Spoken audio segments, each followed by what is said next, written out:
Vamos a hablar hoy del reinado de los Reyes Católicos.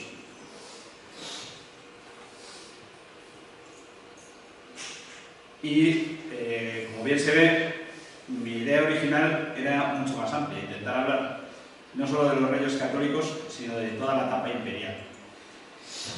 Pero esto se basaba en que íbamos a ver tener una conferencia sobre Jerusalén la Católica, y en principio asumía que sería suficiente solo con ello. Pero estudiando lo que es el reinado de los Reyes Católicos, me doy cuenta de que, primero, era muy ambicioso hacer toda la España moderna en una sola sesión, iba a quedar todo muy descafeinado, y al mismo tiempo es que los Reyes Católicos es una época, un momento fundamental, sin el que se puede entender todo lo demás, y merece la pena dedicarle una sesión específica.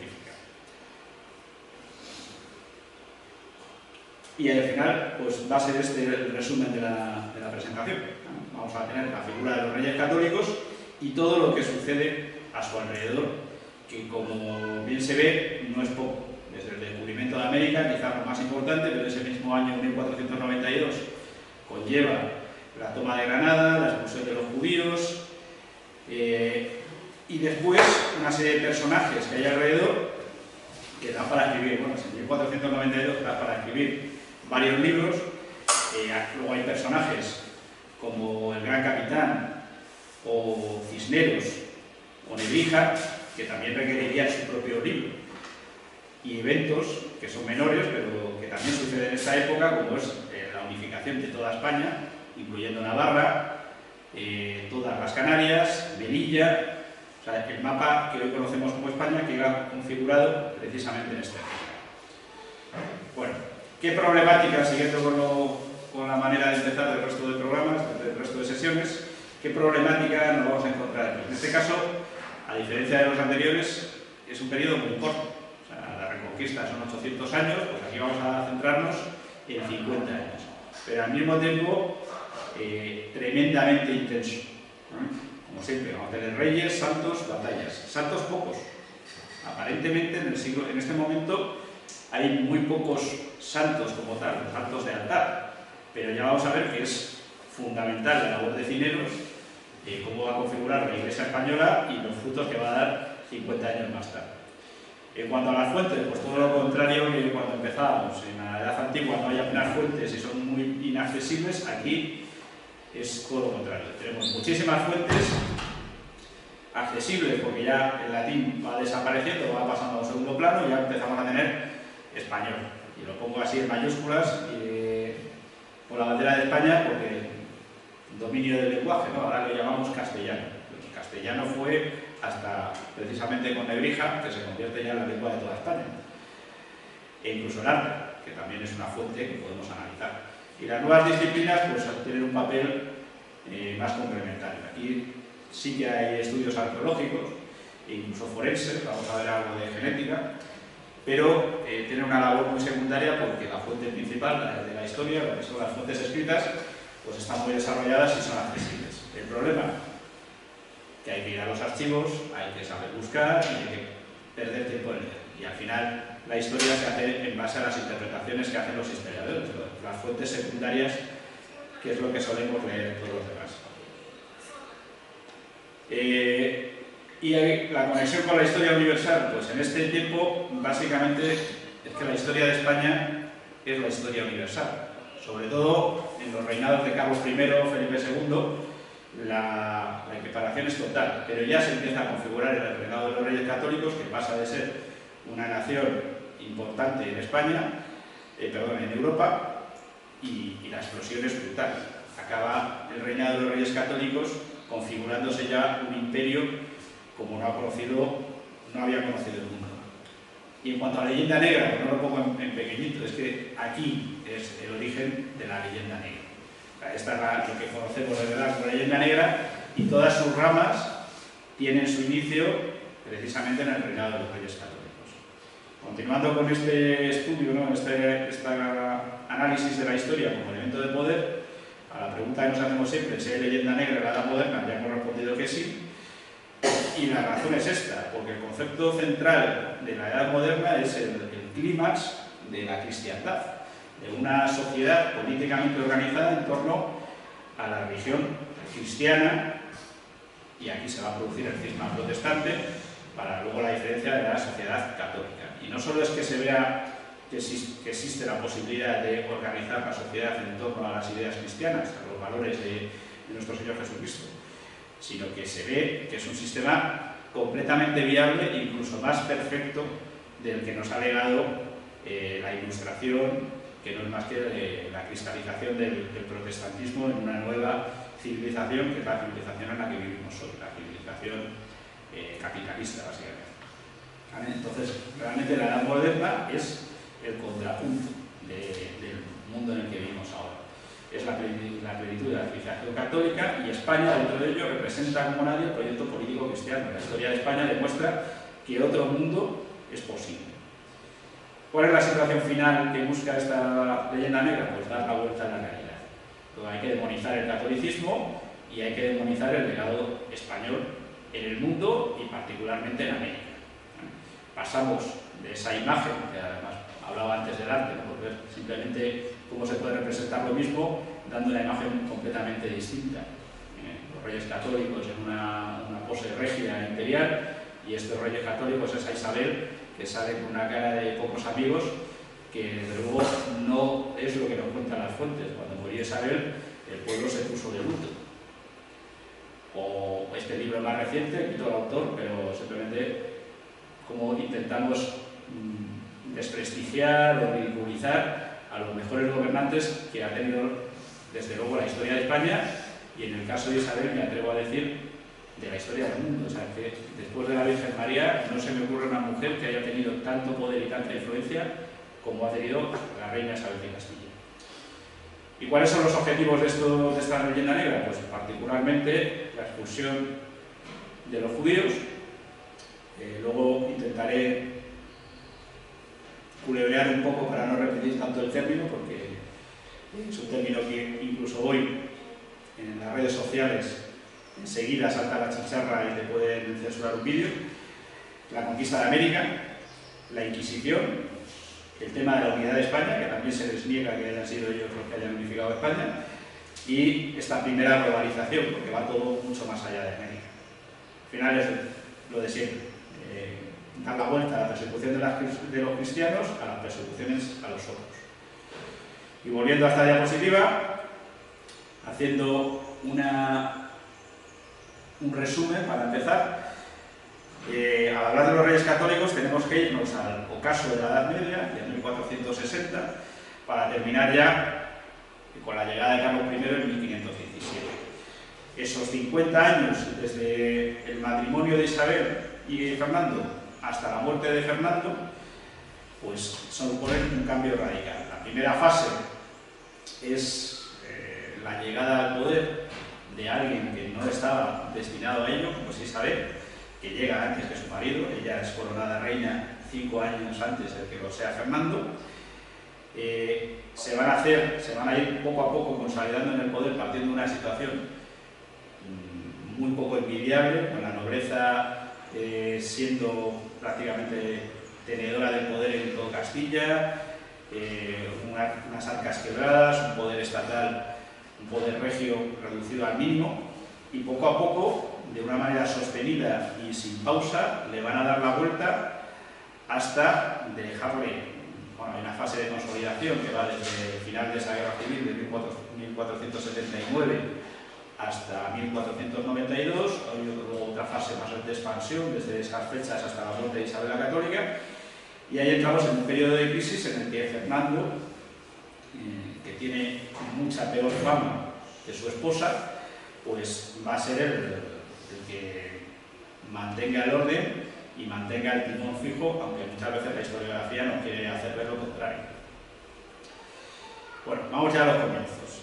Esto es la última diapositiva prácticamente de la sesión anterior, de la Edad Media, la llegada al poder de los Trastámaras en esa guerra civil de Castilla a finales del siglo XIV, y posteriormente en el compromiso de Caspe, en 1412, los Trastámaras llegan también a gobernar, a reinar en Aragón.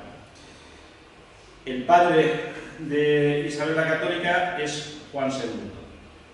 Juan II, que gobierna de 1406 a 1454. Y va a tener un primer hijo, que es Enrique IV, que es 25 años mayor que Isabel la Católica, y que son hermanastros.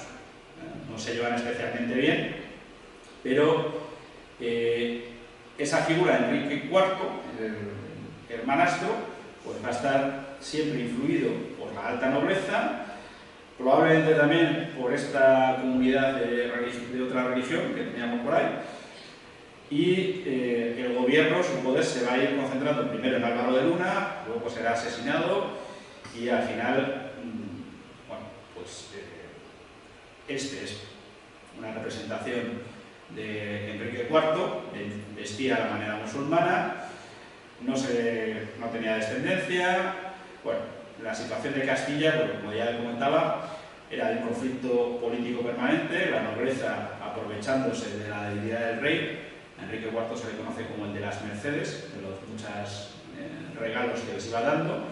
Eso además fomentaba unas luchas permanentes entre los nobles, entre sí, una situación de peligrosidad y criminalidad por todas partes. Las instituciones prácticamente estaban reducidas a su mínima expresión, no tenían poder real, el bandolerismo desatado, la crisis entre el campesinado, el odio hacia las luchas entre judíos y cristianos, porque es recíproco, en pogromos, en asesinatos de todo tipo, y una crisis económica que, fruto de estas tensiones, la hacienda pública está completamente quebrada. Esa es la situación que va a recibir Isabel. Ahí luego la nobleza sublevada contra el rey, el tema de Granada, que estaba ahí como un puñal metida en la costa de Andalucía, pero en un momento en el que el poder musulmán se está expandiendo también, y que en cualquier momento se podía dar la vuelta y volver a sufrir una invasión, como ya había habido con los almohades, almorávides y benimerines.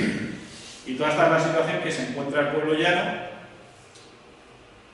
y ahí yo aporto este pequeño detalle, que es el voto de Villalpando, allí en Zamora. El pueblo, viendo esta situación, se consagra a la Inmaculada, en ese momento la Purísima. El dogma de la Inmaculada todavía le quedan unos cuantos siglos para ser promulgado, pero ahí hacen un voto para pedirle al cielo su intervención para que la situación en Castilla cambie. Que tenemos luego la fecha de 1466, porque ya veremos cuál es la respuesta del cielo. En esta tabla flamenca, allá a la derecha, sentada con un libro en las manos, tenemos la imagen de la que era Isabel de joven en aquella época. Isabel es hija de Juan II e Isabel de Portugal. Parece que estaba ya predestinada, porque nace un Jueves Santo, 22 de abril de 1451, cuando su hermanastro, el futuro Enrique IV, pues ya tenía 25 años. En 1454, cuando Isabel era una niña de 3 años, muere su padre, Juan II, y le sucede su hermanastro Enrique IV. Enrique IV, que antes era una representación idealizada, pero este es un dibujo de la época, vestía a la manera musulmana, y, como dice ahí entre cursiva, un cronista de la época, había muchos hombres que seguían sus costumbres. La reina madre, la reina Isabel de Portugal, al morir su marido, se retira al castillo de Arévalo, se lleva a sus 2 hijos, a Isabel y al joven Alfonso, un infante de 1 año. Allí le ponen por tutor a Gonzalo Chacón, que durante 7 años educará a la reina con una formación cristiana y una formación completamente, no como pasaba en el resto de Europa, que a las mujeres no se les enseñaba ni a leer y demás. Ahí se les enseña como futura, como una persona que luego va a tener responsabilidades políticas, aunque en este momento las posibilidades de que llegara a heredar el trono eran mínimas. Si Enrique IV no tenía hijos, le sucedería a Alfonso, no Isabel, y a Isabel ya la casarían con quien ellos quisieran. Pero desde muy pequeña surge este compromiso con su primo segundo, Fernando II de Aragón. Eso ya desde esa época. En 1461, ante la situación en la que Enrique IV sigue sin tener descendencia, va pasando el tiempo y la cuestión de la sucesión empieza a ser más importante, Enrique IV los hace traer a sus 2 hermanastros a la corte y los asienta en la zona de Toledo. Ahí va a conocer a dos personas que le van a marcar de por vida, que son su confesor, Hernando de Talavera, y también a Beatriz de Silva, una dama de la corte, de origen portugués. Se comenta, dicen las malas lenguas o demás, que era una mujer muy hermosa y que la madre de Isabel pues, había tenido celos de ella y la había tenido encerrada en un arcón durante varios días y demás. A raíz de aquello, Beatriz había tenido una conversión y se había hecho monja. Y es que la realidad es que en esta época, de 1460-1470, pues la futura Isabel de Castilla va a tener mucha relación con Beatriz de Silva, que a la sazón va a acabar creando la orden de las concepcionistas. En 1462, la reina Juana de Aigues, la esposa de Enrique IV, va a dar a luz a una infanta, que será Juana la Beltraneja, porque el mayordomo real era Beltrán de la Cueva, que es ese señor de ahí al lado. Tal era el escándalo que la nobleza se revela porque quieren aprovechar para seguir sacando sus mercedes y crear un estado feudal a la sazón como había en el resto de Europa, pero que realmente en España no se había desarrollado el feudalismo a ese nivel. Bueno, digo principalmente en Castilla, porque ya vemos que en Aragón sí que se había expandido bastante. Se va a dar primero el Pacto de Cigales, en el que el rey básicamente, tácitamente está aceptando la situación de que no es hija suya, y es una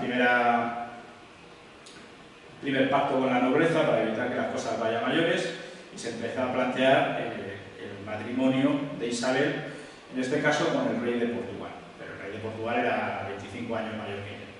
Isabel para estas fechas tiene apenas 15 años, pero ella se niega. Al año siguiente es la farsa de Ávila, en la cual cogen a un muñeco, lo visten como el rey, y la nobleza se permite el lujo de juzgarlo públicamente, hacer una farsa en la que se le va a juzgar y el rey va a tener que volver a pactar con ellos. Al final ese pacto va a ser el Tratado de los Toros de Guisando, en el cual Isabel ya tiene 17 años, e Isabel va a ser reconocida como princesa de Asturias, pero el rey se reserva el derecho de casarla con el quien quiera. Curiosamente, ese mismo año, Alfonso muere. No se sabe en qué situación, posiblemente envenenado. Y aquí tenemos la representación en los famosos Toros de Guisando, es donde se hace este pacto. Y recordemos, han pasado apenas 2 años desde el voto de Villalpando a la Inmaculada Concepción, cuando ya tenemos como sucesora a la corona castellana a la princesa Isabel, de apenas 17 años. Es nombrada sucesora, va a seguir viviendo en Ocaña, en este caso prisionera de uno de los nobles de la zona, y sin permiso para casarse. Pero al año siguiente, y esto ya daría para hacer una película, se va a casar. Y se va a casar con su primo segundo, Fernando de Aragón, cuando tiene 18 años y ella, él ya 18 y él 17 años. La boda da para una película, como decía. Para empezar, está prohibido que se case, no tiene autorización. Son primos de segundo grado, necesitan una bula papal y alguien la va a falsificar. No se sabe quién, pero desde luego alguien falsifica esa bula. No tienen ni siquiera dinero para poder casarse, ni para hacer una boda informal, con lo cual van a tener que pedir dinero prestado a los prestamistas de banqueros de la zona, seguramente judíos. Isabel se va a escapar, y todo esto lo tenían que coordinar sin WhatsApp, porque se va a escapar de Ocaña. Fernando va a cruzar Castillo, que es disfrazado de campesino, y van a llegar a Segovia, y el 19 de octubre de 1469 se casan en la iglesia de San Miguel. Y esto me hace mucha gracia porque fue una de las preguntas que me pusieron a mí en el examen de oposición al ingreso, en el cual me acuerdo que era una pregunta con 4 respuestas, y era eso, que si eran primos, que se habían tenido que pedir dinero prestado, y si se habían casado en la iglesia de San Miguel de Segovia. Esto se me quedó grabado porque la cuarta respuesta era: todas estas son verdaderas. Efectivamente, insisto, es como de película, cómo se van a casar, y efectivamente lo logran. Enrique IV se enfada, los reyes, vamos a ver, los nobles, Juan Pacheco, que era el que la tenía prisionero allá en Ocaña también, pero se han salido con la suya, han impuesto su voluntad, y poco más tarde el cardenal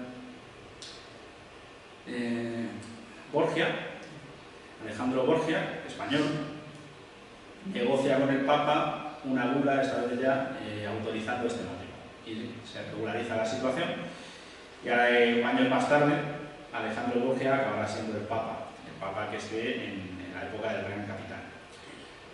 Todavía quedan 5 años para que Isabel sea coronada reina y 10 para que lo sea Fernando.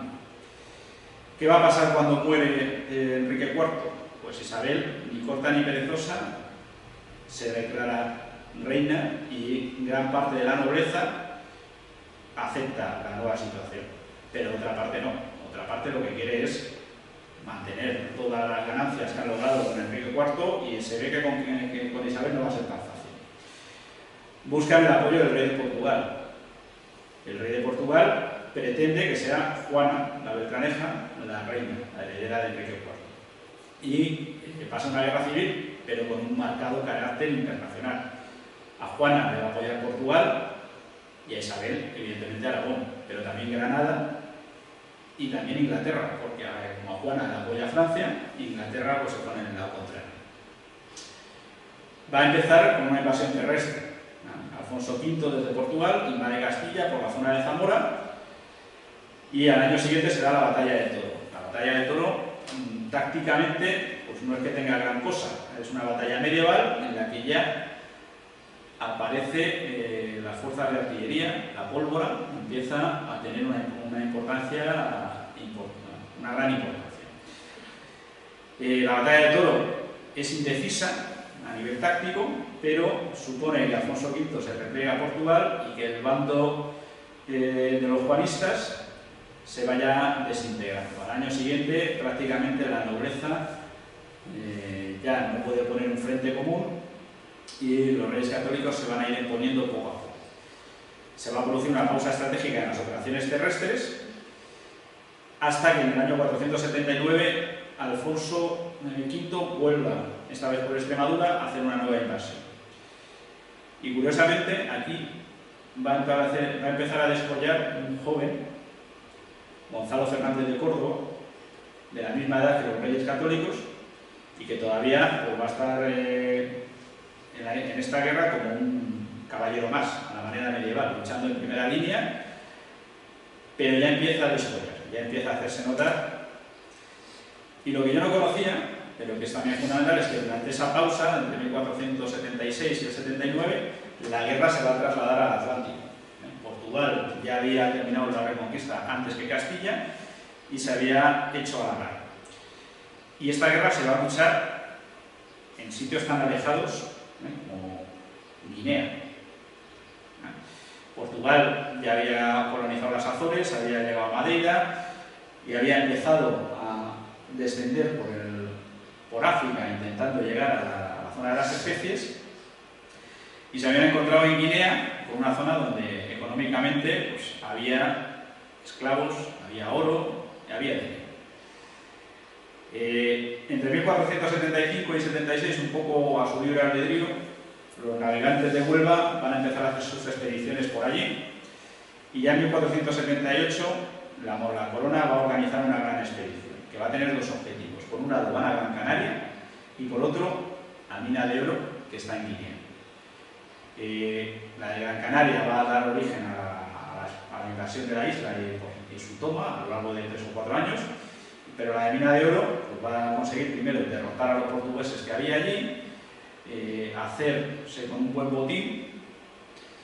Esto es abrir un melón, pero bueno, los que realmente comerciaban con los esclavos eran los propios reyes africanos, los reyezuelos de la zona, que vendían a sus compatriotas o a sus congéneres, y como es un problema de la capacidad de los barcos de la época, que eran tan pequeños que realmente para que las expediciones fueran productivas económicamente, pues había muy pocas cosas que pudieran trasladar. Oro que con muy poca cantidad de euros se pagaba la expedición, los esclavos también salían rentables, y luego ya las especias cuando se llega hasta la India. Pero bueno, el origen de esta esclavitud es que los musulmanes seguían teniendo esclavos, seguían teniendo sus contactos hasta Tombuctú, y cuando llegan a la zona los portugueses, pues se encuentran con los propios reyezuelos, son los que están encantados de vender a sus congéneres como esclavos. Allí se va a dar una lucha entre castellanos y portugueses. Inicialmente van a vencer los castellanos, pero Portugal va a reaccionar, va a lanzar una segunda campaña y va a pillar a los castellanos enfermos y los va a derrotar. Con el dinero que consigue Alfonso V de Portugal en esta expedición, va a lanzar la campaña en 1479, que va a ser la última acción importante de esta guerra civil. Es importante remarcar que ya en este primer momento Isabel ordena que se libere a los esclavos. Ella no quiere que sus súbditos sean esclavos. Existía la esclavitud porque es una institución desde la época romana y que la propia Iglesia no había anulado, pero era una esclavitud que se mezclaba con la servidumbre, que no tiene nada que ver con lo que va a ser después en los años de la esclavitud en Estados Unidos, sobre todo con los ingenios del azúcar, que es el origen real de la esclavitud moderna. Ya ha salido el tema de la conquista de Canarias, que es también muy desconocido. La conquista de Canarias viene ya de la Edad Media. En 1402, un caballero francés, Lancelot, pues se lanza a investigar el Atlántico y ocupa la isla de Lanzarote. Y ahí pasa la Fuerteventura, que son dos islas muy desérticas y que ya estaban muy despobladas. Y unos años más tarde pues se va a colonizar el Hierro y la Gomera. Pero quedan las dos islas importantes, Tenerife y Gran Canaria. Desde 1478 se desembarca en Gran Canaria, ya es una expedición real, y va a durar 5 años. Los aborígenes, los guanches, se van a resistir mucho, y la segunda invasión, la de Tenerife, se va a producir en 1492-93. Es decir, cuando pasa Colón por allí, todavía las islas no están dominadas, quedan por controlar Tenerife y La Palma. Él va a detenerse en La Gomera, ahí va a hacer aguada y va a continuar, pero esa era la situación en Canarias. No nos imaginemos que allí había catedrales y grandes, no, es una isla en mitad del Atlántico muy olvidada. Y aunque ahora se pone todo el foco en las batallas, en la destrucción de la cultura guanche y demás, lo cierto es que la conquista e evangelización de las Canarias es el laboratorio de lo que luego va a ser la conquista de América. Desde el primer momento hay frailes castellanos, sobre todo franciscanos, evangelizando la isla. El único santo propio de esta época, que es San Diego de Alcalá, está evangelizando en Fuerteventura. Y luego va a volver a la península en 1449 y va a estar en Alcalá en la misma época en la que un desconocido, Cisneros, está estudiando en Alcalá. Cisneros, lo veremos más adelante, era madrileño. Bueno, no existía la Comunidad de Madrid, pero era de esta zona, que realmente dependía más bien de Guadalajara, y tiene mucho contacto, pues yo creo que debió tener cierto contacto con este santo. Se va a dar mucha importancia a las imágenes marianas. La Virgen de la Candelaria parece ser que ya era venerada por los guanches antes de que se produjera la invasión.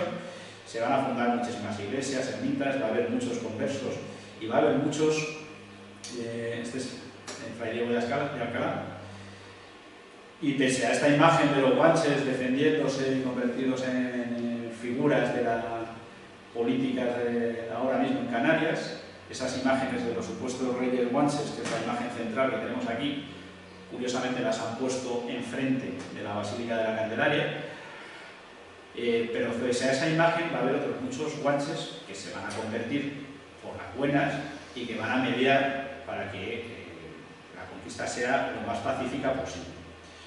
O sea, que va a haber mucho de pacto, como sale en esa imagen, y aunque también hay batallas, esa parte de integración va a ser mucho más importante de lo que se nos está contando. Termina la guerra y no les falta tiempo para empezar a domar a la nobleza. Ya venía de antes, ya en 1476 han creado la Santa Hermandad, que es esta especie de policía que llevaba las mangas verdes, y de ahí viene el lema, el dicho este de a buenas horas mangas verdes, porque por lo visto llegaban bastante tarde a donde había jaleo. Pero esa primera policía, algo completamente moderno, hasta 1820 no se va a fundar la policía aquí en España, ya es una institución liberal, pues aquí estamos hablando de 300 años antes. Y lo que hace es quitarles el control del territorio a los nobles y permitir que la justicia real del rey se empiece a aplicar en todas partes.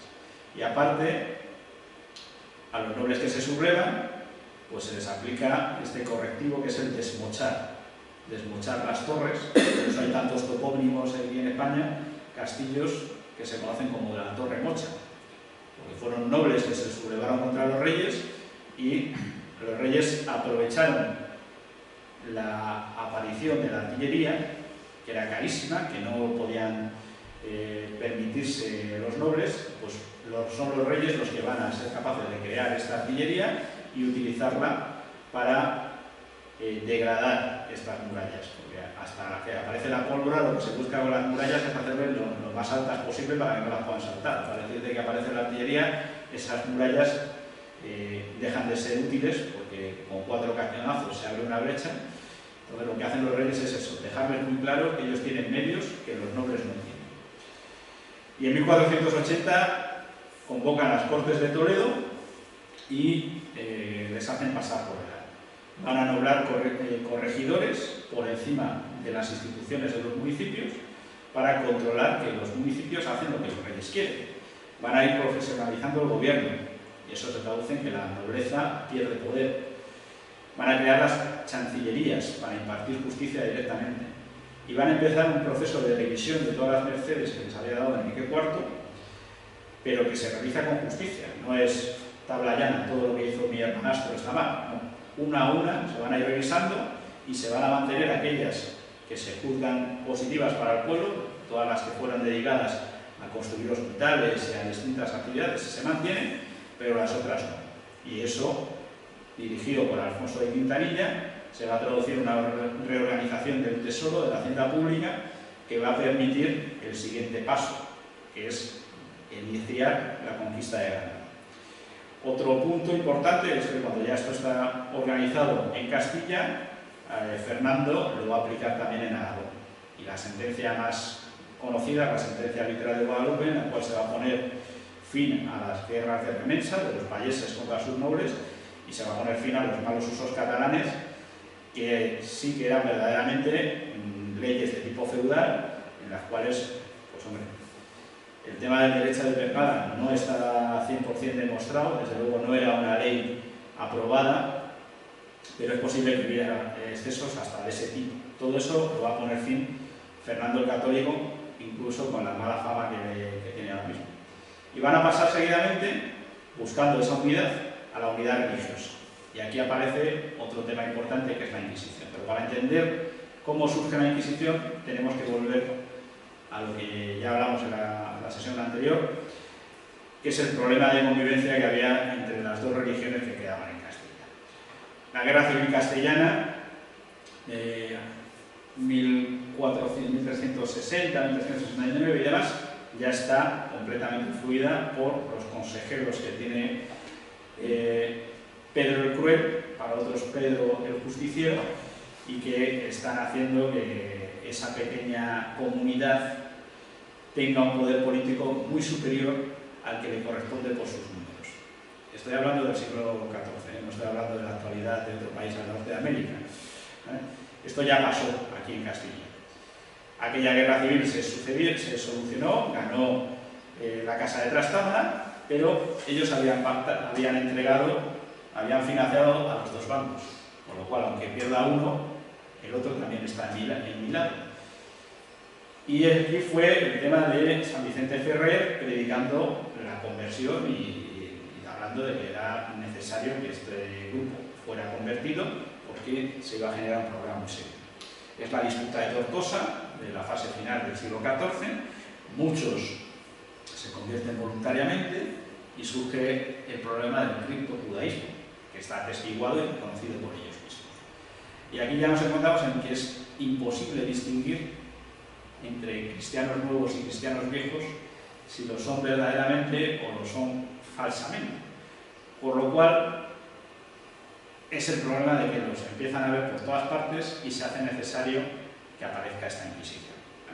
La convivencia ya se había vuelto imposible. En 1467, antes de que la reina fuera elevada fuera declarada reina Isabel, ya se produce un pogromo muy grande en Toledo. Van a seguir en Ciudad Real, sobre todo el más importante es el de Córdoba, en 1473, en vísperas de la coronación y el inicio de la Guerra Civil, que se va a extender por toda Andalucía y hasta Segovia. ¿Por qué se producen estos pogromos? Pues por lo que hoy está echado como un librero de sangre, pero que eran asesinatos rituales. En el 68 nos encontramos con el del Niño de Sepúlveda, aquí al lado, en Segovia, pero el más importante se va a producir en 1489 con el martirio del Santo Niño de la Guardia. Entre medias, ya en ese año 78, el Papa le había autorizado a los reyes, a Isabel, a instaurar la Inquisición en Castilla, porque en Aragón ya estaba, ya había una Inquisición medieval, y en 1480 se van a nombrar los primeros inquisidores.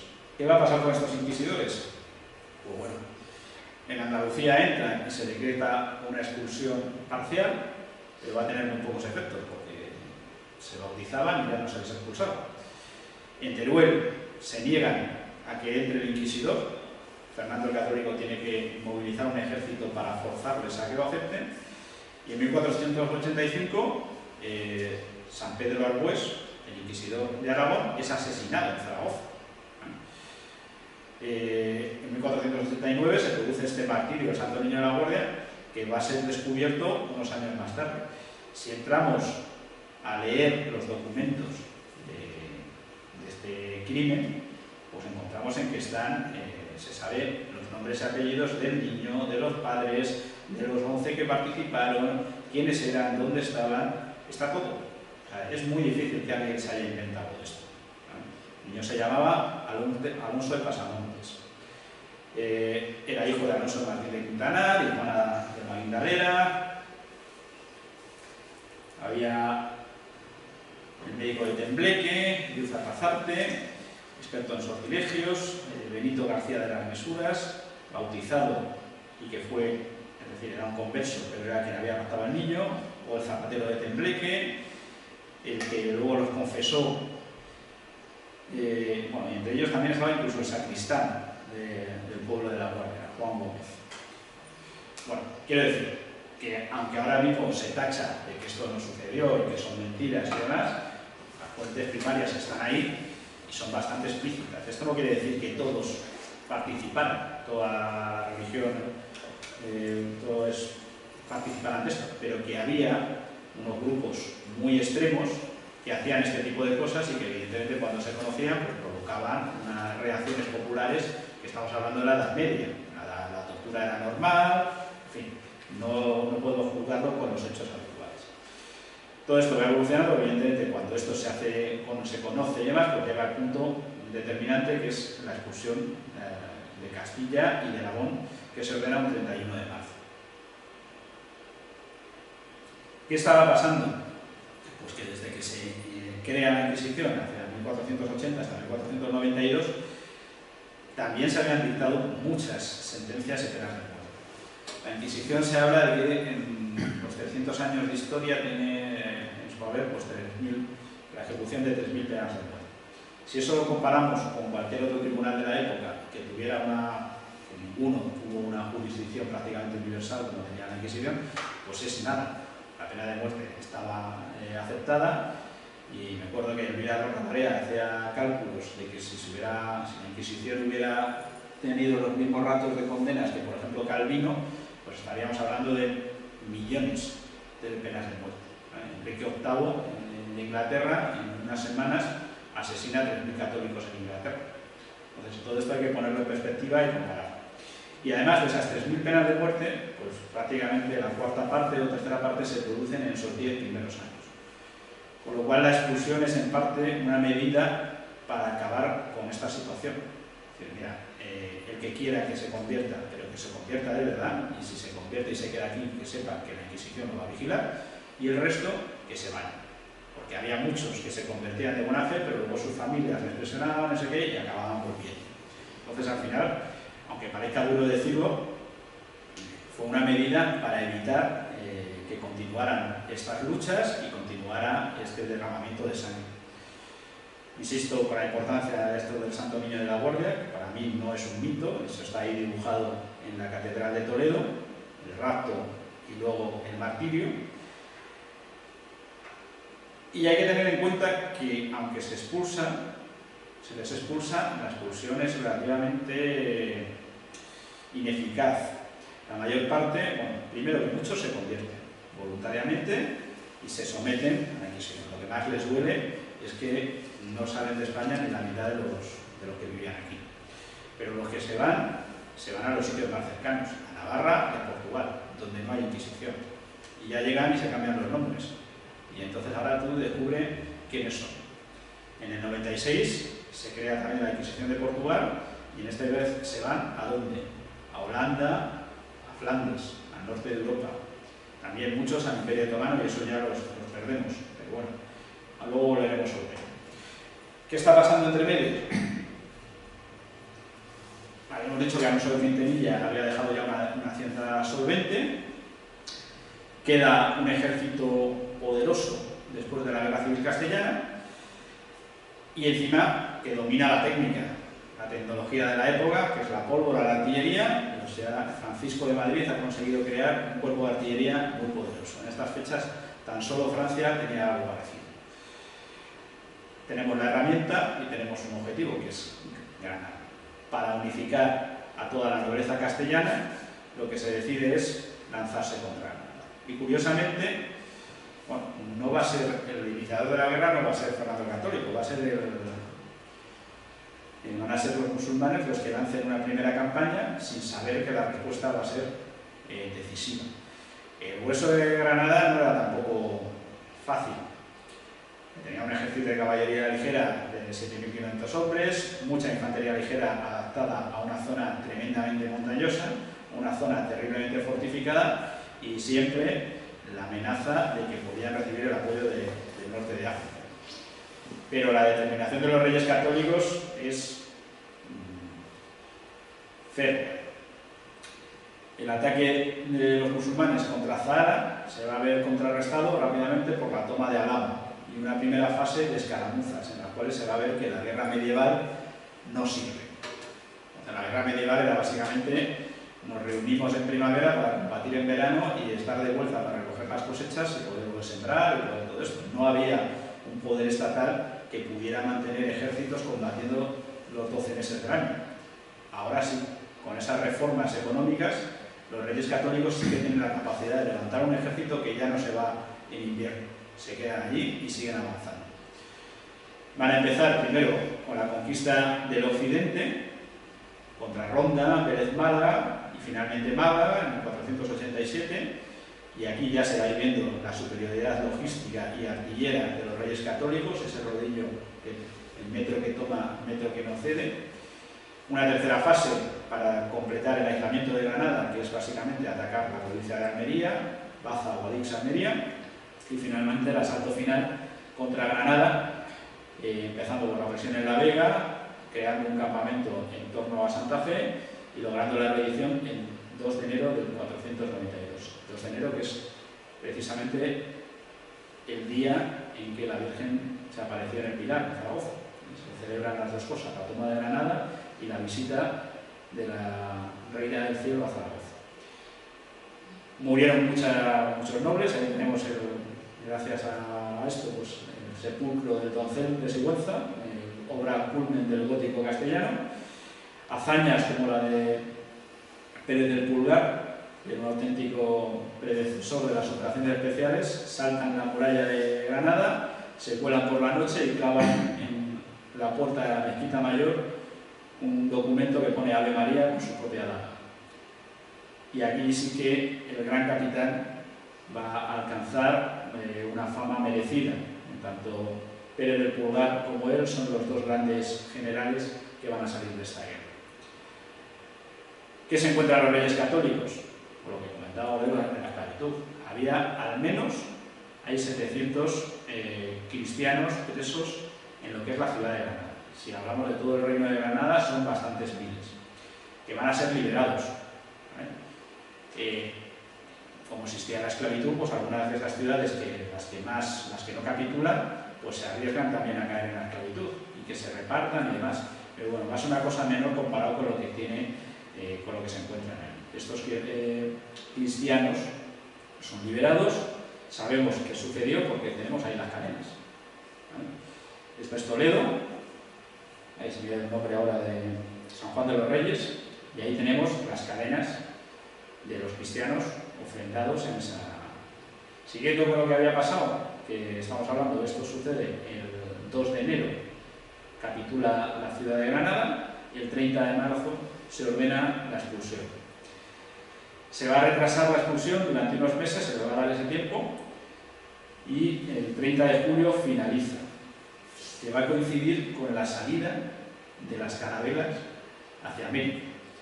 Aquí lo que comentábamos, los principales flujos son hacia Portugal y hacia las zonas cercanas, pero al final se van a ir concentrando en toda esta zona del norte de Europa. Y ahí, en ese plano, están puestas todas las expulsiones que ha habido de todos los países de Europa, que parece que los únicos que les expulsamos fuimos nosotros. Pero es más bien al revés, fuimos los últimos en expulsarlos. Y fue la medida menos violenta. Curiosamente, los primeros, los ingleses, ¿vale? En 1290, y también porque hay un suceso muy parecido al del Santo Niño de la Guardia que provoca esa expulsión. Otra manera de representarlo, estos son una fuente judía, lo explican ellos mismos dónde se fueron. Es curioso que dónde se van a producir las luchas de Flandes, de Carlos I y demás, dónde van a hacer la leyenda negra, entre Italia, Holanda e Inglaterra. Es curioso que es allí donde van. Pero es que también se van a América, y lo dicen ellos mismos. La comunidad de Brasil es la más antigua de América. Gaspar de Gama, que lo era de nacimiento, pero posteriormente fue bautizado, acompañó al almirante portugués Pedro Álvares de Cabral durante ese barco en lo que hoy es Brasil en 1500. Cuando se impuso la Inquisición en Portugal, en el 497, muchos huyeron a todos los lugares del mundo, incluyendo a Brasil. Es decir, están en Brasil ya desde el año 1500. Y en México. El caso de Monterrey es paradigmático. Se habla de que la familia Carvajal llegó con Luis de Carvajal, su primo, y él no lo eran de esta religión, pero la familia era totalmente practicante. Y establecieron en la zona de Monterrey una comunidad criptojudía donde casi el 70% de los pobladores lo eran secretamente. Hasta el punto de que el virrey una vez pasó por allí y ordenó desmontar la ciudad y volver a crearla en otro sitio, y por eso se expande luego la Inquisición también hasta allí. Y aquí nos estamos metiendo en el descubrimiento de América. ¿Quién es Colón? ¿Vale? Desde este cuadro del almirante, que más o menos sabemos, hasta el descubridor de América, lo que tenemos es un signo de interrogación, porque él mismo se encargó de ocultar sus orígenes. ¿Por qué lo hizo? Pues ahí empiezan las teorías. Él dice que era de Génova, aunque Génova no era solo la ciudad de Génova, incluía también Córcega, incluía otras islas. Sabemos que vivió en las Azores, en Canarias, parece ser que en Galicia. Y aunque hay muchas teorías, de hecho tenemos la teoría judía y la teoría gallega, que los dos dicen que basándose en estudios de ADN pretenden que si era judío o era gallego, los dos utilizan la misma técnica y les salen resultados completamente distintos, lo cual nos dice hasta qué punto no podemos fiar de estas cosas. Para mí, lo más serio que he escuchado fue un documental del canal de historia inglés, de la BBC, y que no lo he vuelto a encontrar, pero ahí decían, o tenían la teoría, de que su familia original era los Piccolomini, y eso encajaría con lo que él dice, que él limó su apellido, es decir, le quitó las 3 primeras letras, el pico, y las 3 últimas, y se quedaría el apellido Colón. Curiosamente, hay un papa, que es Pío II, muy original, estas decisiones del Espíritu Santo, ¿no? Porque no creía que fuera a llegar a papa en la vida y se encontró un poco de casualidad en ese puesto y se llamaba Eneas Silvio Piccolomini. Eneas Silvio Piccolomini vivió la caída de Constantinopla, que fue un choque cultural bestial porque es la caída del Imperio Romano y afectó gravemente a toda la mentalidad medieval. Y de hecho él llega a convocar una cruzada oceánica. Esa cruzada en la que pretendía atacar directamente, recuperar Jerusalén y demás, retomar este ideal medieval. Y parece ser que a través de esos contactos familiares, pues Colón tuvo acceso a la imagen de ahí arriba, que son las bibliotecas del Vaticano, donde estamos hablando ya de la época del Renacimiento, donde estaba resurgiendo el conocimiento del Imperio Romano, de los griegos y demás. Para los griegos estaba clarísimo que el mundo era redondo, que se podía circunnavegar. Aunque tenían bastante claro la longitud, también había otra teoría en la que decían que el radio de la Tierra era la mitad de la realidad. Los cálculos de Colón se basan en ese radio de la Tierra de la mitad del tamaño real. Entonces, cuando él va a Portugal y propone lanzar esta cruzada oceánica, porque su objetivo era llegar a Tierra Santa, pero por el otro lado, los portugueses me dicen, los cálculos están mal, el radio es mayor y con los barcos actuales es imposible recorrer el océano sin que os muráis de hambre. Por eso se van a negar. Colón, curiosamente su nombre, Cristóbal, es el portador de Cristo, tenía otra idea y va a falsificar incluso los datos de la navegación. Bueno, aquí dejo algunas de las que se dicen que son casas suyas. La primera que ha salido es la que hay en Génova. Esta segunda está en Galicia, que dicen el Pollo que vivió ahí, al lado de Pontevedra, y está en Canarias, que sí que está documentado que durante un tiempo vivió allí. La teoría gallega, más que por todas las locuras que se dicen, que si era Pedro Madruga, que luego se cambió los nombres y se fue para allá, y eso se ha demostrado que es imposible, sí que es verdad que Colón nombra o da nombre a los primeros lugares que llegan a América utilizando los topónimos de la zona de Pontevedra, con una exactitud bastante curiosa, con lo cual es posible que sí hubiera vivido, pero eso no quita que fuera genovés o que fuera de otro sitio. Eso simplemente que vivió por ahí. Se sabe también que había navegado por el Atlántico y probablemente había llegado a Islandia, incluso a Groenlandia, que había vivido a las Azores, con lo cual ya tendría rumores de que podían llegar, yo qué sé, maderas talladas siguiendo las corrientes, cualquier cosa. Y el 17 de abril de 1492 se planta allí en Granada, en Santa Fe, donde todavía están celebrando la conquista de la ciudad, y consigue convencer a los reyes de que financien esta expedición. Ellos ya venían de haber perdido el acceso a África por la derrota, por los pactos que se han hecho en el 479 con Portugal, y se decide a apoyar esto porque al final ha sido la caída de Constantinopla la que ha cortado el comercio de las especias y la que incita a las potencias, a Portugal y Castilla, a reabrir el comercio de las especias, porque las especias en esa época eran más caras que el oro. Para que nos hagamos a la idea, con un solo barco que consigue dar la vuelta al mundo y cargarse de especias, se paga la expedición entera de Juan Sebastián Elcano, con un solo cargamento de un barco. Esta es un poco la evolución, o sea, las fechas relacionadas con el descubrimiento de América. El 17 de abril se firman las capitulaciones, luego está 3 meses en Palos, en Moguer, preparándose la expedición y van a salir el 30 de agosto. Coincide que en esas fechas se están yendo los últimos judíos de España. El 9 de agosto, una semana más tarde, se llega a la isla de La Gomera. Ahí van a estar un mes en esa isla de La Gomera, que ya insisto que es en esas fechas habría 3 islas de la guitarra, poco más, no eran unas instalaciones preparadas para... Cogen agua, cogen comida y se lanzan otra vez a la mar. Después de 30 días de navegación sin ver nada, el 10 de octubre hay un amago de motín. Este es el itinerario que se dice que siguió, pero parece ser que fue este, completamente en dirección 45 grados sur.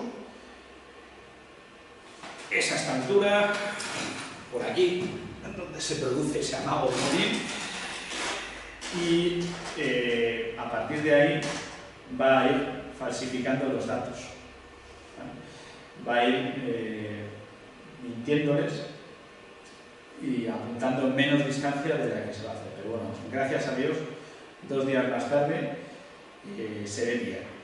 Van a estar los meses de octubre y noviembre explorando tierras cercanas a Cuba. El 6 de diciembre desembarcan en lo que es Santo Domingo, la isla de la Española, y el 24 de diciembre, el 24-25, se produce el naufragio de la Santa María. Con la madera de esta nave se va a crear el fuerte de Navidad, y el 16 de enero van a iniciar el regreso, que se culmina 2 meses más tarde. En marzo, uno de los barcos llega a Bayona y otro a Lisboa, como para dejarle caer a los portugueses lo que se han perdido. Y es verdad que Colón todo lo que tiene de buen navegante no lo tiene de buen gobernante. Lo primero que va a hacer es llevarse nativos como esclavos, como siervos, a Castilla. Isabel la Católica nada va a llegar, se va a coger un buen enfado con Cristóbal y va a ordenar que sean liberados. Y de hecho, algunos de ellos volverán, otros se quedarán. Pero va a empezar desde ese primer momento, la realidad es que los reyes, Isabel la Católica desde el primer momento se va a oponer a que sean esclavizados los nativos americanos, pero hay toda una dinámica económica y de muchos siglos de historia y de derecho en el cual pues es acción-reacción. Se va a decir que no pueden ser esclavizados porque son súbditos de la corona, y dicen muy bien, pero si se sublevan contra nosotros y tenemos que ir a la guerra contra ellos, o son caníbales, las leyes tradicionales dicen que pueden ser esclavizados. No es verdad, las leyes que están escritas de mucho tiempo antes admitían estos casos. Cuando se admiten esos casos, pues lo que van a decir es que todos los caníbales son caníbales y como son caníbales los podemos esclavizar. De ahí se abre un hueco por el que se va a seguir haciendo esclavos pese a las órdenes que hizo la corona. La corona de luego ya en 1512 ordena con las leyes de Burgos que no, que tampoco en estos casos se pueden hacer esclavos. Y va a ser acción-reacción, acción-reacción, acción-reacción, hasta que un siglo más tarde prácticamente se ha conseguido que la esclavitud en América sea un recuerdo. Y luego también el otro problema es que los nativos americanos también conocían la esclavitud. Entonces había muchos esclavos y había muchos sistemas económicos que prácticamente eran la esclavitud. Los aztecas, pues para empezar, el único imperio antropófago del mundo, pues no solo es que tuviera la esclavitud, es que tenían prácticamente granjas de seres humanos y tampoco conocían la monogamia, intercambiaban a las mujeres como si fueran objetos. Entonces, en Perú, un poco más civilizados, tenían la mita, en la cual trabajaban durante 4 meses para el emperador. Todo lo que se hace es adaptar esa institución para los españoles. Pero claro, ahora nos llevamos las manos de la cabeza con trabajar 4 meses para el emperador, cuando realmente estamos pagando más de 6 meses en impuestos al gobierno. Pero bueno, eso hay que ponerlo todo en perspectiva y ver. El caso es que desde un primer momento Isabel la Católica se va a oponer a esto. Ella va a ser la que dicte las primeras leyes en contra de la esclavitud de América, y andando el tiempo todos los reyes van a seguir apoyando. No solo los Habsburgos, sino también los Borbones, y no va a ser hasta el siglo XIX cuando se vea una verdadera esclavitud en lo poco que nos queda de América. Mientras tanto, ¿hubo esclavitud? Sí, pero muchísimo más suave de la que hubo en Estados Unidos, de la que hubo en Inglaterra. En las zonas de contacto, los esclavos norteamericanos huían a las zonas españolas, los esclavos franceses huían a las zonas españolas. Tenemos ejemplos de santos en Colombia, que se me ha olvidado ahora el nombre, que eran el esclavo de los esclavos. No hay ninguna figura parecida en el mundo anglosajón. Tenemos esclavos negros en España que eran profesores de universidad, con lo cual nos damos cuenta de que la esclavitud en España no significaba ni de lejos lo mismo que significaba en el mundo anglosajón. Tenemos esclavos negros que son segundos jefes de expediciones por América, en fin, que sí, hubo cierta esclavitud, evidentemente. Uno no consigue revertir 1000 años de historia en 2 años, pero no tenía nada que ver con lo que hubo años más adelante, en el siglo XVIII, en Brasil, en Holanda, en Inglaterra. No tuvo nada que ver con eso. Y ya para terminar, en 1492, nos encontramos con 2 hechos que también son fundamentales. La gramática de Nebrija, el 18 de agosto de 492. La primera gramática de una lengua europea moderna, 100 años antes de que el inglés o el francés tenga la suya. Es decir, para cuando llega la gramática inglesa, ya hemos hecho la gramática nahual y la gramática de la lengua también en el quechua. Hay 3 o 4 lenguas americanas que han sido traducidas y establecidas con su propia gramática antes de que los ingleses tengan la suya. Y a él se la dedica Isabel y le dice directamente que siempre la lengua fue compañera del imperio. Y con la comprensión que tenían del poder, no solo como un mano militar, como se nos hace ver, sino que el dominio de la lengua es parte de ese poder, de ese, lo que hoy los ingleses llaman el soft power, el poder blando, ya la tenían en aquella época. Y también el atentado contra Fernando el Católico. Antes hemos hablado de Beatriz de Silva, como había puesto en marcha la orden de las concepcionistas. Beatriz de Silva, amiga de la reina Isabel, muere en el año 492. Y este atentado es el 7 de diciembre, muy cerquita de la fecha de la Inmaculada. La curación se tomó por milagrosa. Hoy se interpreta como que fue un ejercicio de manipulación política para hacerlo ver como algo providencialista y no sé qué. El caso es que el rey Fernando el Católico se salvó de milagro en la fecha prácticamente el 8 de diciembre, cuando se ve que no se va a morir, y es natural que se viera así. Y a partir de ahí, pues bueno, en el año 492 todavía la reina Isabel va a apoyar más a esta devoción de la Inmaculada Concepción, particularizada en las concepcionistas, y eso va a seguir adelante. También nos encontramos con el Tratado de Tordesillas. Ahora que somos conscientes de que hay otro mundo, aunque todavía no sabemos qué es, hay que cuadrar las decisiones que se tomaran de que todo lo que se encontrara en el sur en África iba a ser para Portugal. Ahora eso ya no casa, y esta es una de las mayores humillaciones que no soportan ni anglosajones ni franceses, que es el reparto del mundo entre las 2 potencias ibéricas. El Papa, Alejandro Borgia, determina que la mitad occidental sea para Castilla y la mitad oriental sea para Portugal.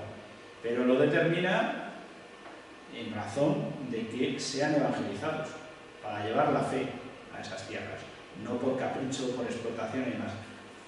Eso, la parte económica, política de expansión, viene como consecuencia de que se le está haciendo ese beneficio que es llevar la fe a esos territorios.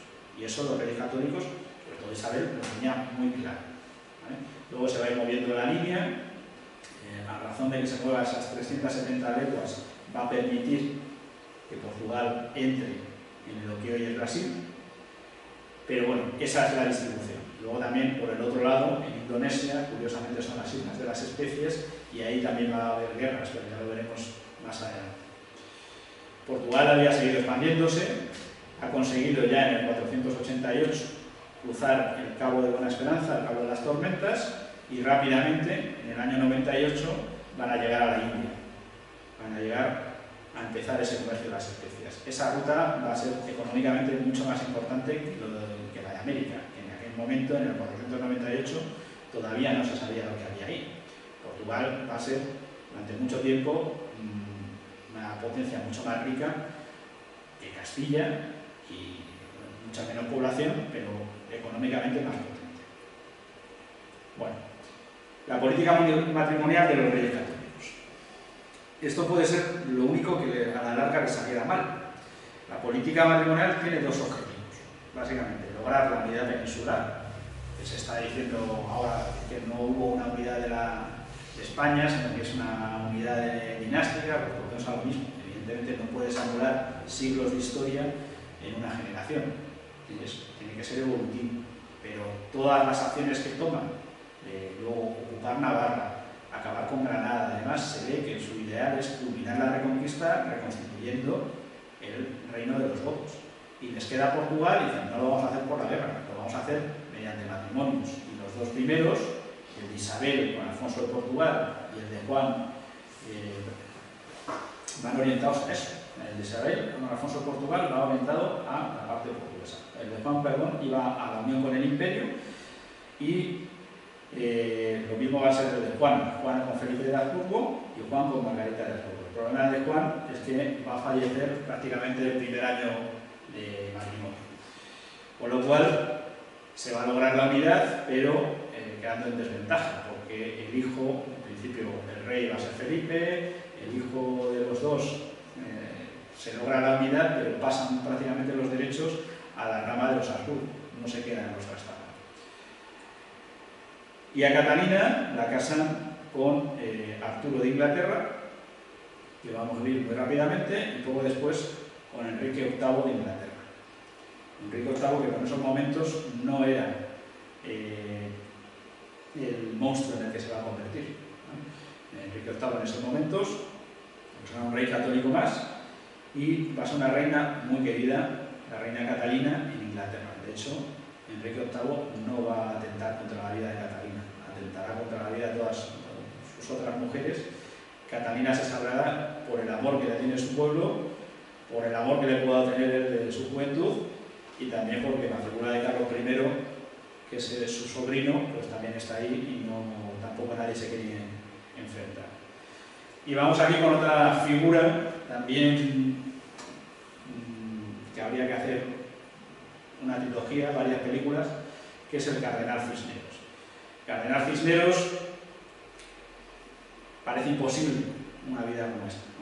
Nace en plena Edad Media, en 436 en Torrelaguna, va a estudiar en Alcalá. Seguramente, yo sospecho que debió coincidir con San Diego de Alcalá. Alcalá no es donde más se forma, pero le marca mucho, y andando el tiempo va a convertir ese antiguo escritorio en donde él se estudia. Hay que decir que San Diego de Alcalá es franciscano, es importante, ya lo veremos. Todo esto le va a marcar, ya veremos por qué. El caso es que pasa por Salamanca y termina en Roma sus estudios, como si estuviera haciendo un doctorado, y allí pues, pasa unos años sin hacer mucho ruido y vuelve a España yendo una bula del Papa en el que le ordena al arzobispo de Toledo que le conceda un puestecillo con el que ganase la vida, un puesto de arcediano o alguna cosa menos. Bueno, esto no le sienta muy bien al cardenal de Toledo y le arresta una especie de arresto domiciliario en algo que creía que iba a durar poco tiempo, pero claro, no conocía a Francisco de Cisneros. Al final va a estar 6 años preso sin ceder. Él sabe que tiene razón, que esa bula es legítima y que el cardenal le tiene que dar ese puesto y aguanta los 6 años hasta que ya va a intervenir el obispo de Sigüenza, Mendoza, todo esto Torrelaguna, Uceda, Sigüenza, en toda esa zona, cuando no existía la Comunidad de Madrid ni la corte estaba en Madrid, pues realmente dependían más de Guadalajara y Alcalá que de esa zona. Pues Mendoza lo que va a hacer es llevárselo al obispado de Sigüenza, como vicario, como le llamaríamos obispo auxiliar, y durante unos cuantos años va a destacar, va a conseguir lo que quería, un puesto dentro de la Iglesia, en la jerarquía, con unas buenas rentas, en el que va a poder vivir bien y desarrollarse lógicamente. Pero, sorprendentemente, cuando ya tiene lo que quería, renuncia y se va a hacer franciscano de la más estricta observancia en el monasterio de Tendilla, también en Guadalajara. Y ahí va a estar durante bastantes años. Entre medias, se produce la conquista de Granada. Ya hemos dicho que Armando de Talavera, que era el confesor de la reina desde su juventud, pues va a ser enviado como obispo, primer obispo de Granada. El hueco que deja Hernando de Talavera lo va a llenar el cardenal de Mendoza, que ha pasado de ser obispo de Sigüenza a ser el arzobispo de Toledo. Y le va a decir a la reina, bueno, si está buscando un nuevo confesor, que conozco un monje, ahí está en un convento de Guadalajara, hágale traer, y al final, es la imagen que sale ahí abajo, el cardenal Mendoza presentándole a Isabel la Católica, que va a ser su confesor, con el hábito franciscano y que le ha traído un poco a la fuerza porque no tiene especial interés en el padre. Pero una vez que está allí, descubre que bueno, desde ese nuevo puesto pues tiene poder para iniciar la reforma en este momento de lo que es la orden franciscana de la provincia de Castilla. Y les va a hacer pasar a todos por la regla de San Francisco original. Y no va a ser, no es el típico sacerdote que conocemos ahora mismo, contemporizador y demás. Cisneros reforma la orden de los franciscanos, que va a empezar a dar muy buenos frutos. Evidentemente hay problemas, pero llegan esos problemas al papado y el papado dice que hagáis lo que dice Cisneros. Tanto es así que en el 495 la reina Isabel, que tiene el derecho de proponer obispos, los reyes católicos, propone que el arzobispo de Toledo sea Cisneros.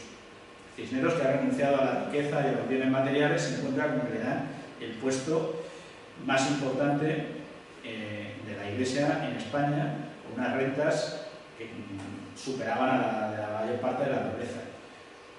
Cisneros dice que no, que ni de broma.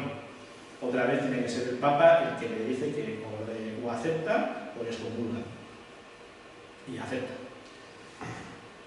Otra anécdota que dice cómo era Cisneros es que él acepta, pasa a ser el arzobispo, pero sigue llevando su hábito de franciscano raído. Hasta que ya le empieza a llamar la atención, hasta los reyes le llaman la atención que por razón del cargo y tal, tiene que vestir como corresponde al arzobispo. ¿Qué va a hacer Cisneros? Se va a poner los ropajes del arzobispo encima del hábito. En el verano castellano, estamos hablando de llevar todo eso encima. Y a partir de ahí va a extender su reforma a todo el clero secular. Y ahí van a saltar chispas, porque había muchos conventos, como va a pasar después con con Santa Teresa y demás, que ya vemos que había conventos muy relajados. Cisneros va a entrar, no como un elefante en una cacharrería, le va a dar tiempo a reformarse y demás, pero va a ser completamente intransigente. El que quiera se reforma y el que no, cuelga los hábitos. Y la reforma va a tener éxito. Va a tener éxito 20 años antes de que se inicie, de que Lutero vaya a colgar las 95 tesis. Por eso no va a tener éxito en España, porque ya se había solucionado todo eso. Desde el 92 al 99, Hernando de Talavera va a estar intentando convertir a los musulmanes de Granada, con la mano suave, con mucha dulzura. Va a tener cierto éxito, pero escaso. ¿Qué va a pasar? Que en el año 499, hay que recordar que el Islam está en expansión en todo el norte de África, quedan unos años, todavía los otomanos no han llegado a dominar Egipto, pero ya la piratería berberisca está haciendo estragos, toda la costa del Levante castellano está despoblada porque hay barcos piratas que están asolando la costa constantemente, por eso cuando vamos al Levante, el pueblo antiguo está en lo alto de la montaña y el puerto es nuevo, es reciente, es del siglo XIX, porque era imposible asentarse allí a vivir porque te arriesgabas a que desembarcaran los piratas y te llevaran preso. Pues él va a ser destinado a solucionar esto y lo va a hacer a su manera. Va a actuar contra esos falsos conversos, va directamente a determinar que se convierta bien, pero que no, que no fuera, se va a traer la Inquisición y esto va a provocar primero la revuelta de la Albaicín y después la revuelta de toda la Alpujarra, que va a terminar con una intervención militar y con la proclamación en 1502 de una pragmática en la cual se les hace optar por lo mismo que los judíos. El que se queda compartido se queda, el que no se puede ir. Y aún así va a ser bastante falso, porque van a aparecer los moriscos y se va a saber que gran parte de esos moriscos no son cristianos, pero se les va a dejar estar hasta que ya en 1600 y pico Felipe IV, después de otra nueva rebelión de la Alpujarra, optará por una expulsión en serie. Pero bueno, aquí se ha llegado a decir que Cisneros mandó quemar todos los libros musulmanes, salvo los de medicina. Lo único que he encontrado es una fuente secundaria, es decir, un autor del siglo XIX que dice eso. No he localizado los documentos originales y me cuesta creer. Me cuesta creerlo porque entre medias, en esos mismos años, Cisneros, que debía ser un dechado de energía, crea la Universidad de Alcalá partiendo de aquellos años en los que él estudió allí en Alcalá, y al mismo tiempo va a iniciar el proyecto de traducción de la Biblia políglota, cogiendo los textos originales judíos en lengua griega, en lengua además, una obra que le va a llevar toda la vida, que prácticamente no la va a ver terminada, y entonces decir que este hombre va a quemar todos los documentos musulmanes por amor al arte y demás, pues me cuesta cuando tenemos constancia de que estaba haciendo lo contrario. Otra cosa es que si hubiera destrucciones, que haya quemas, que haya gente que se excediera y demás. Pero bueno, parece ser que ahora lo único que queda de Cisneros es lo que pasó en Granada. Y pasamos ya a otro personaje también espectacular que también dará para varias películas. Y son las campañas italianas y el Gran Capitán. Tras terminar la toma de Granada, el ejército se queda disponible y va a coincidir con que Fernando Católico va a empezar otra vez a retomar la política mediterránea de la Casa de Aragón. En Nápoles estaban gobernantes de la Casa de Aragón, pero no directamente, no gobernaba España. El caso es que Carlos VIII de Francia se va a venir arriba y va a invadir Nápoles. Fernando Católico les ofrece ayuda con unas condiciones. Al principio no aceptan. Cuando ya Carlos VIII ha entrado en Nápoles, optan por aceptar el ofrecimiento de Fernando, y Fernando, con su habilidad diplomática, crea la Santa Liga, en la que concierta al emperador, al Papa, a Milán y a Venecia todo contra los franceses, y al mismo tiempo manda un ejército bastante pequeñito, y además un ejército que apenas tiene caballería, 5.000 infantes y 600 jinetes. En la guerra medieval la fuerza de choque es la caballería, serían los carros de combate de la actualidad. Y él llega allí en el año 94, se pone al servicio del rey Fernando de Nápoles, y el general francés pues le dice al rey de Nápoles que si no aceptan un combate frontal, que es que son unos cobardes y que no tienen honor. El gran capitán le dice que no acepte el combate, que no están para tonterías, pero el rey de Nápoles lo acepta, y va a ser la batalla de Seminara, en la cual a la primera recambio los italianos abandonan el campo de batalla y el gran capitán se queda ahí con sus tropas y tiene que replegarse en buen orden y sin apenas bajas, pero es la única derrota que va a sufrir en toda su vida. A partir de entonces dice que las cosas se van a hacer como yo quiera. Va a empezar una guerra de guerrillas y golpes de mano, se va a ir haciendo poco a poco desde la puntera de la bota a la zona de Calabria. Al finalizar el año 95 ya ha recuperado toda Calabria. Y los avances españoles y el cambio, y sobre todo la creación de la Liga, provoca que Carlos VIII tenga que replegarse a Francia, y mientras lo hace, en el norte de Italia le van a derrotar en la batalla de Fornovo. Al quedarse sin ejército, pasa todavía más a la ofensiva, van a asediar Atella, en el centro de Nápoles, en el centro de la bota, y van a provocar la rendición del ejército francés. Pero la guerra no ha terminado ahí. Hay un episodio bastante curioso, que es el asedio de Ostias, el puerto de Roma. Ahí se ha metido un corsario de origen vasco al servicio de Francia, y está fastidiando todo el comercio de Roma y amenazando a la propia Roma. El Papa le va a pedir al gran capitán que vaya por allí y solucione la papeleta, y le va a decir Menaldo Guerra: decidle a Gonzalo que otros tan bravos como él han venido con la misma intención que él viene y no les aprovecho nada, y decirle que se acuerde que todos somos españoles, y que no se enfrenta a franceses sino como un español, y no castellano sino vizcaíno. Creo que era interesante ponerlo, cómo se sentían ellos, los vizcaínos, en ese momento, pero bueno, no les sirve de mucho. En 3 semanas había caído. De hecho, en el asedio participa Garcilaso de la Vega, que era el embajador en Roma. Un joven Garcilaso que se encuentra con el gran capitán, y al final el gran capitán va a presentar a Menaldo Guerra como en los antiguos triunfos romanos, atravesando toda la ciudad de Roma para llevarlos no al emperador, sino al Papa. El Papa Borgia va a presumir delante de los cardenales que los reyes católicos le deben mucho y no sé qué, no sé cuántos, y va a ser reconvenido por el propio gran capitán, para que no le faltaban no le temblaba lo más mínimo. Y aquí tenemos un ejemplo de cómo eran avanzados. O sea, estas son las cartas cifradas que se mandaban entre Fernando el Católico y el Gran Capitán. Ha tenido que intervenir el CNI y el Centro Criptológico Nacional para desentrañarlas. Cuando decimos que los antiguos, los medievales eran tontos, bueno, en fin, tenían un nivel curioso. Esto no se va a solucionar aquí. La guerra se va a terminar, el Gran Capitán va a volver a España, pero los franceses no se quedan contentos.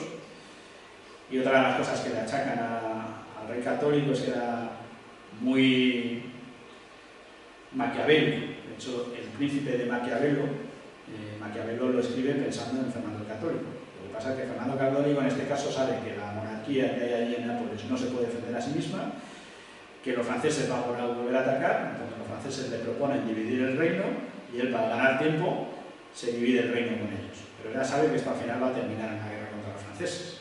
Entonces mandan de nuevo al Gran Capitán y el Gran Capitán, cuando finalmente los franceses le declaran la guerra, pues no le queda más remedio que atrincherarse en Barletta, en una fortaleza en la costa, pero del Adriático. La posibilidad de mandar barcos hasta allí y recibir el auxilio son escasas. Y se atrinchera allí con muchas menos fuerzas de las que tienen los franceses. Aquí van a hacer la guerra moderna actual. Lo que hace el Gran Capitán no tiene precedentes en la mentalidad medieval de la época. Mientras le están asediando, él hace sus escapadas, va reconociendo la zona y va a reconocer el campo de batalla de Cerignola. Va a localizar ese camino que sale ahí en medio, donde el bando rojo es el español, pues ese camino reconoce que es una trinchera que le puede ser, con poco trabajo que haga, la puede utilizar para fortificarse contra los franceses y va a ordenar una salida, controlando, sabe perfectamente quién le está vigilando, cuánto tiempo van a tardar en reaccionar y demás, y sale rápidamente con todo su ejército, simulando que están huyendo, simulando que van a esa zona y que los franceses les van a alcanzar, pero él llega con el tiempo justo para empezar a cavar, reforzar esa trinchera, colocar estacas y atrincherar ahí sus piqueros y sus arcabuceros y esperar a los franceses. Los franceses llegan pensando que estos han salido huyendo y que nosotros vamos a caballo, les hemos alcanzado y van a dar batalla, pero están perdidos, les vamos a pasar por encima. Nosotros caballería pesada frente a la infantería, estos sin caballos y demás, y además en los primeros compases un cañonazo francés hace reventar el polvorín español. El polvorín español revienta y el capitán les dice a sus soldados: no os preocupéis, que estas son las luminarias de la victoria. Bueno, efectivamente, el duque de Nemours, con todo su ejército, con la florinata de la nobleza francesa, va a ser completamente aniquilado, embolsado y destruido. Ahí, al ver la destrucción de un ejército cristiano, le pesa en el corazón al Gran Capitán y va a ordenar que se haga el toque de oración, que va a pasar a todos los ejércitos, y todavía hoy se mantiene. Después de arriar la bandera, se toca oración, que tiene el tiempo exacto para rezar la Ave María. Y a partir de eso va a entrar en Nápoles, pero los franceses siguen sin dar su brazo a torcer, van a levantar un segundo ejército, esta vez, este es el momento en el que se encuentra con el duque de Nemours, el Gran Capitán, y esta vez Ludovico, el duque marqués de... Bueno, Ludovico II, parece ser que también en las monedas de la época tenía ese mismo perfil, va a llegar presumiendo que quiere entrar en combate contra el capitán rápidamente y demás, y que le va a derrotar. Ya le advierten los franceses que tengan mucho cuidado, pero no lo tienen. Allí, en torno al Garellano, en el Golfo de Gaeta, va a estar durante prácticamente un mes haciendo lo que sería guerra de maniobra pura y dura. Los ejércitos español y francés se van desplazando a ambos lados del río, pero lo que parece es que el Gran Capitán no se atreve a entrar en combate. Ahí simplemente con la distribución que se pone se ve que el ejército francés era bastante más grande que el español. Parece que el ejército español no está dispuesto a combatir, pero realmente lo que está es analizando cuánto tarda en movilizarse el ejército francés, reconociendo el itinerario, reconociendo las zonas y engañando.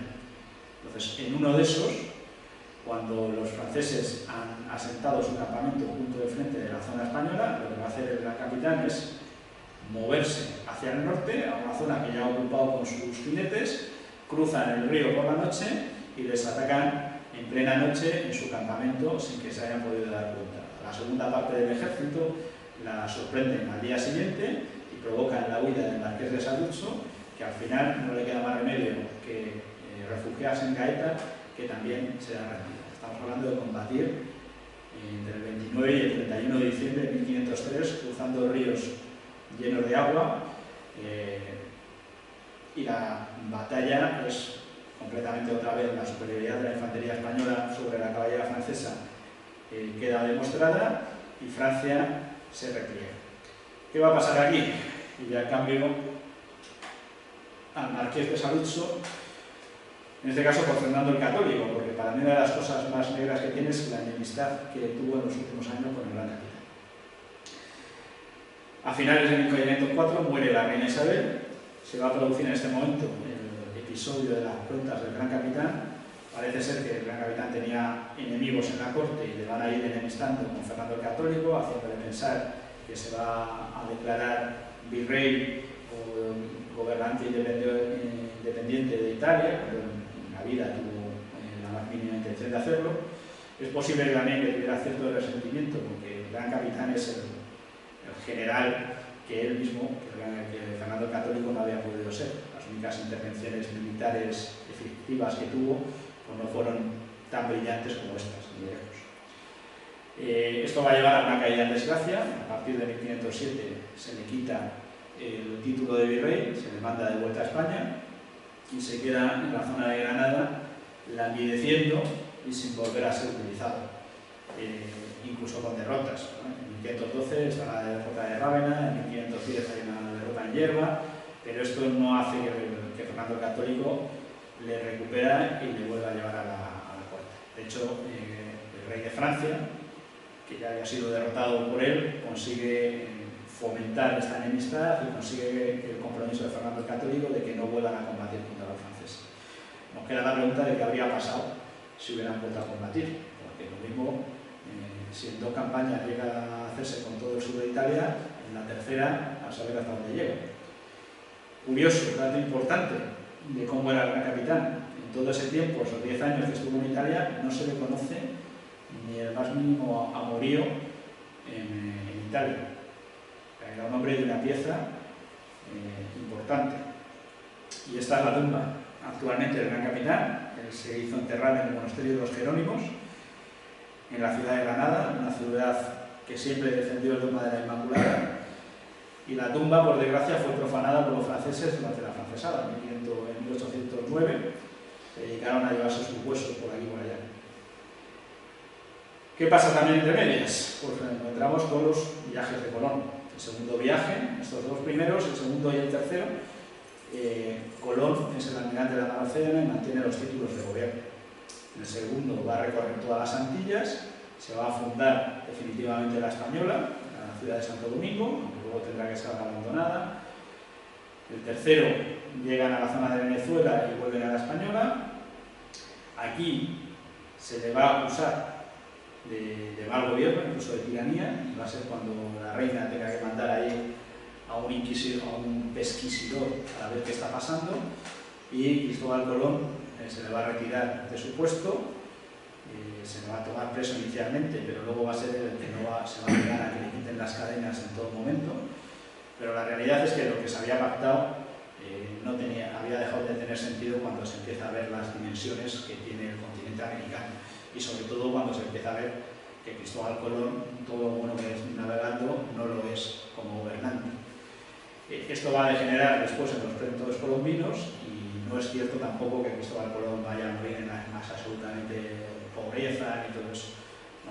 No va a morir como gobernante, pero luego la corona le va a reconocer a Diego Colón, a su hijo, muchos de esos títulos. Lo que pasa es que no se le podía dar todo lo que se había dicho cuando se creía que iban a ser unas islas como las Canarias, y se estaba empezando a ver que aquello era un continente entero, y además que no tenía la habilidad para gobernar.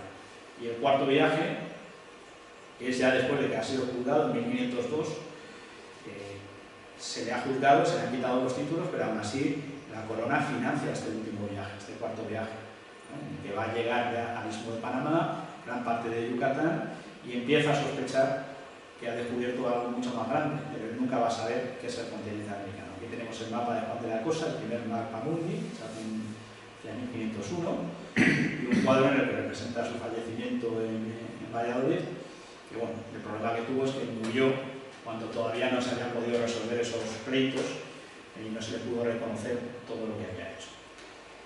En 1504 ya hemos hablado del fallecimiento de la reina Isabel. Ella va a dictar su testamento, que es un testamento la verdad que se puede leer bastante rápido, ¿no? Y de hecho está ya convertido en un pequeño vídeo en internet. Isabel lo firma en Medina del Campo. En él declara su amor por Fernando, a pesar de que tampoco tuvo tantas infidelidades. Tuvo 2 amoríos antes de su matrimonio y luego, seguro, a ciencia cierta, hubo una infidelidad que le dio causar bastante daño, pero que fue relativamente pronto, hacia 1480 y demás. En la parte final de su vida están muy unidos y así lo declaran en su matrimonio. Ella nombra heredera a su hija Juana, pero ya apunta a que si está incapacitada sea Fernando el regente de Castilla, hasta que su nieto Carlos, al cual no habían visto porque se había educado en Holanda, en Flandes, pues sea el que gobierne. Ella lo deja dicho y así se va a cumplir. Otra vez, es decir, porque además la madre de Isabel la Católica, Isabel de Portugal, ya había tenido episodios de pérdida del sentido, episodios de locura, que son los que luego va a tener Juana. Y la propia reina, que ya ha visto la muerte de 2 de sus hijos y demás, pues ya pasó malos años porque veía que Juana no estaba plenamente en sus cabales. Va a ordenar continuar con la conquista de África, la que luego veremos, porque América aparece ahí, nadie la tenía previsto. El objetivo de los reyes católicos era reconquistar todo el norte de África y continuar hasta Jerusalén, como tenía también previsto Fernando III el Santo. Va a pedir buen trato y evangelización de los indígenas, a los cuales llaman los vecinos de América, los vecinos de las islas. Se hace enterrar con el hábito de la orden terciaria, el hábito franciscano, y muestra su constante preocupación por la justicia, el gobierno y el bien común. De hecho, dice que su testamento se haga público, tanto en Toledo como en Granada, para que todo el pueblo pueda leerlo, por si necesita, porque el testamento de un rey era ley, para que luego la nobleza no pueda desdecirse. Pero aquí se abre una crisis porque la política matrimonial no tenía previsto que fuera Felipe I el rey, y sobre todo con una Juana que no tenía la capacidad de su madre. Felipe I se ve de pronto con el reino más importante de Europa y empiezan directamente a chocar con Fernando el Católico. Amenaza con romperse la unidad que se ha logrado. Se va a firmar una concordia en Filafafica.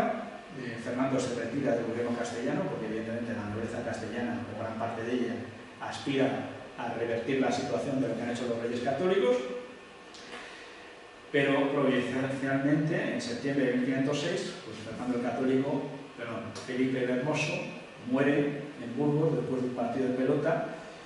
Se comenta que por un corte de digestión después de beber rápidamente un vaso de agua. Esa es la tradición, cada uno que la vea como quiere. El caso es que su muerte va a dejar el reino a la reina Juana. La reina Juana en esos momentos pues, se manifiesta más fuertemente su incapacidad, su locura, va a estar recorriendo Castilla con el féretro y abriéndolo durante meses.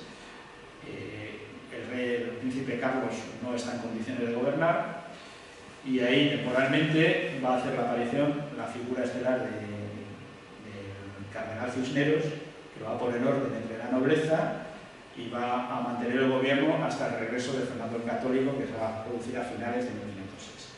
Va a haber una regencia desde 1507 a 1516, en que nuevamente Fernando el Católico gobierna como rey en Aragón y como regente en Castilla, y aquí se va a retomar la expansión por África y sobre todo lo más importante es la conquista, entre medias, antes de pasar. En 1506, va a morir la reina y viendo la posibilidad de que todo lo que han hecho se vaya al traste, va a contraer el matrimonio con Germana de Foix.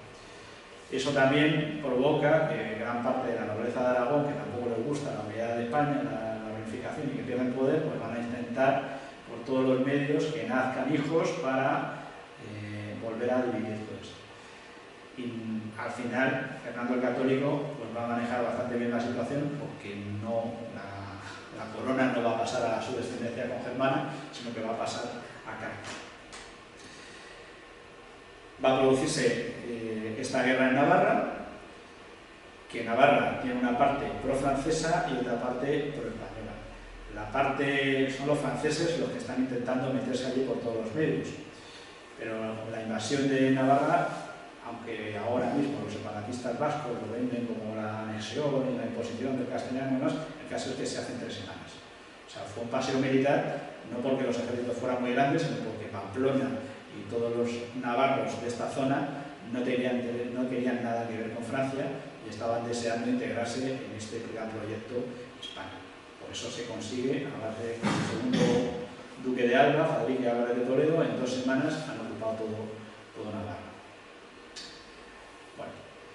Y la expansión por África, que es un tema aparente menor, porque al final todas las energías se fueron a América, pero que ya venía desde muy atrás, que había continuado después de Granada. Se va a tomar Melilla en 1497, entre 1509 y 1510 va a ser impresionante, se toma Orán, se toma Bujía y Trípoli, y esto lo va a tomar directamente el cardenal Cisneros.